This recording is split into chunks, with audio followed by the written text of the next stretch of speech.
দেখছেন কত সুন্দর সুন্দর প্যারা বাড়িতে বানানো যায়। এটা খেলে দোকানের প্যারার কথা ভুলেই যাবেন। শুধুমাত্র 2 চামচ খেজুরের গুড় আর প্রায় 2 কেজি মতো দুধ দিয়ে আমি তৈরি করে নিয়েছি এতগুলো প্যারা। আসুন দেখা যাক কিভাবে এটা বানালাম। প্রথমে আমরা 1 কেজি দুধ জালে বসিয়ে নিয়েছি।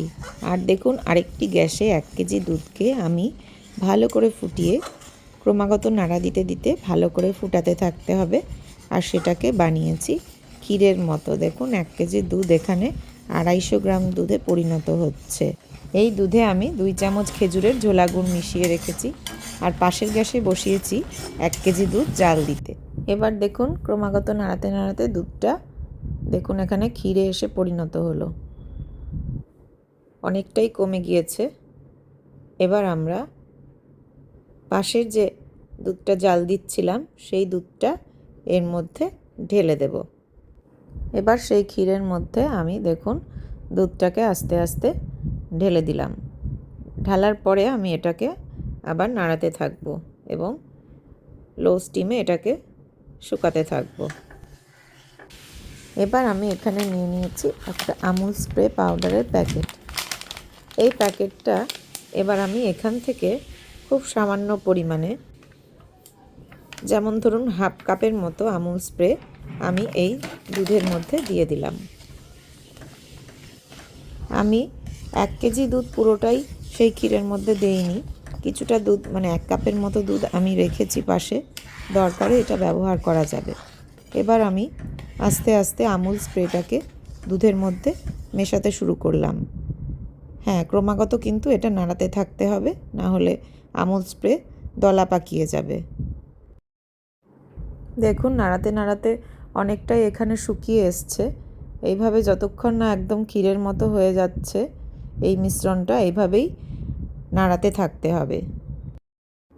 এই সময় স্টিমটা যেন একেবারেই লো থাকে সেটা খেয়াল রাখতে হবে, না হলে এই যে দুধটা দেখুন ফুটছে, ফুটে ফুটে কড়াইয়ের বাইরে ছিটে এসে পড়বে। সেই জন্য স্টিমটা একদমই লো থাকতে হবে এই সময়। আর বেশি দেরি নেই, আমাদের ক্ষীর কমপ্লিট হতেই চললো। দেখুন আস্তে আস্তে এটা কেমন ঘন হতে শুরু করেছে। এবার আমি মিশ্রণটিকে কিছুক্ষণের জন্য এটা রেখে দেব ঠান্ডা করার জন্য। পুরোপুরি না হলেও মানে যতটুকু আমরা হাতে সহ্য করতে পারি ততটুকু যেন গরম থাকে, তার বেশি গরম থাকলে সম্ভব হবে না এটা তৈরি করা। তাই এটা আমি রেস্টে রেখে দেবো এবার গ্যাস থেকে নামিয়ে। ব্যাস, এবার এটার তাপমাত্রা অনেকটাই কমে এসেছে। এবার আশা করি আমি এটাতে হাত দিতে পারবো। এবার হাতে অল্প করে আমি ঘি মাখিয়ে নিয়ে এবার আমি এক একটা মণ্ড কিভাবে তৈরি করছি দেখে নিন। তার আগে প্রথমে আমি এটাকে ভালো করে মাখিয়ে নেব। এটা আমি ভালো করে মাখিয়ে নিচ্ছি। হালকা হালকা গরম আছে এখনও, জিনিসটা পুরোপুরি ঠান্ডা হতে দেওয়া যাবে না। আমি এবার এটাকে ভালো করে মাখিয়ে নেই।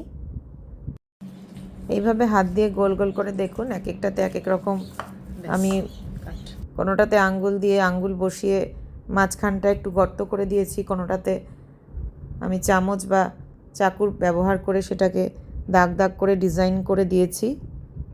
দেখুন এইভাবে আমি সবগুলো তৈরি করেছি। কয়েকটা আমন্ড আর পামকিন সিড বসিয়ে দেখুন কিভাবে এটা সাজিয়ে দিলাম। তৈরি হয়ে গেল প্যারা।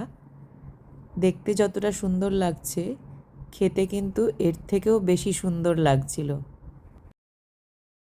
দোকানের প্যারার মতো এখানে একগাদা চিনিও ব্যবহার করা হয়নি। অবশ্যই বাড়িতে একবার তৈরি করে দেখতে পারেন। ধন্যবাদ।